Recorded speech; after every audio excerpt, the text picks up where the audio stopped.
যে নতুন বাচ্চা মাশাআল্লাহ, সব নতুন বাচ্চা ফুটতেছে।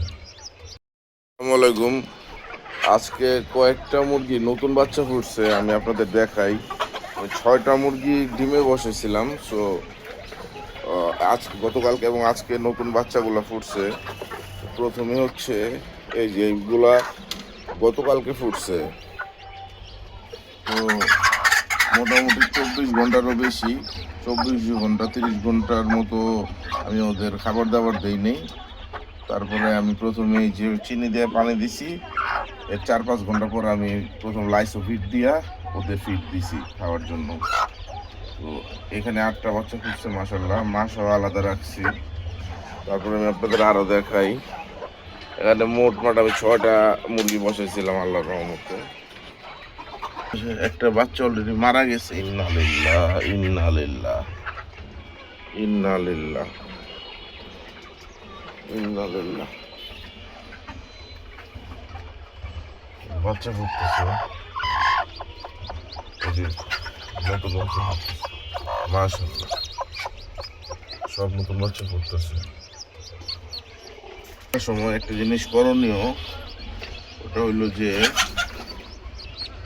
এই যে খোসাগুলা চাপা দিতে হবে।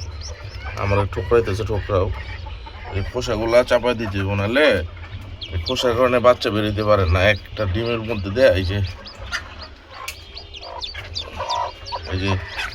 খোসাগুলা চাপা দিতে, মানে নাহলে এই যে খোসাগুলা ডিমের মধ্যে ঢুকে যায়, অন্য ডিম বের হইতে পারে না। মোটামুটি অনেকগুলো ডিমেরই বাচ্চা ফুটতেছে মাশাল্লাহ। এই মুরগিটা অন্য ডিমে যাইবো, এই যে এই জায়গায় এই ডিমে যাইবো আর কি, যাওয়ার পায়তারা করতেছে। তো এই জায়গায় ও ডিম বসানো ছিল, এগুলা ফুটছে। এখানে ডিম বসে আছে, এটা বাকি আছে ফুটা। বন্ধ করে দেই, অন্য মুরগির নাহলে ডিস্টার্ব করবো। ওই যে এখানে বাচ্চা ফুটছে মাশাল্লাহ, যে বাচ্চা ফুটছে এখানে 8টা বাচ্চা। তো এই হলো মোটামুটি অবস্থা।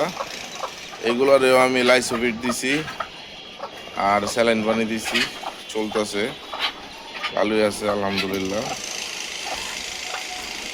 এই হলো অবস্থা। তো আমি আপনাদের আপডেট দিব মোটামুটি। আর এই জায়গায় কিছু এর আগে বাচ্চার ভিডিও দিছিলাম না, ওই বাচ্চাগুলো এই যে এখানে, এগুলো মোটামুটি বড় হয়ে গেছে। বয়স হইব 1 মাস প্লাস, 40-50 দিন বয়স হইব মাশাল্লাহ, ভালো আছে।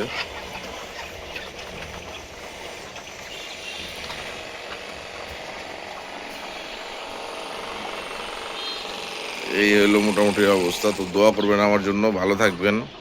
3-4 দিন পর্যন্ত লাইসোভিট চালামু, বাচ্চাদের একটু স্যালাইন পানি দিমু, আর মার সাথে রাখুন। মার থেকে যদি আলাদা করে দেই তাহলে সেক্ষেত্রে লাইটে দিতে হবে ব্রুডিংয়ের জন্য। এই এখন তো এই জায়গায় ভালো আছে, রোদ টোদ পাইতেছে মাশাল্লাহ, ভালো।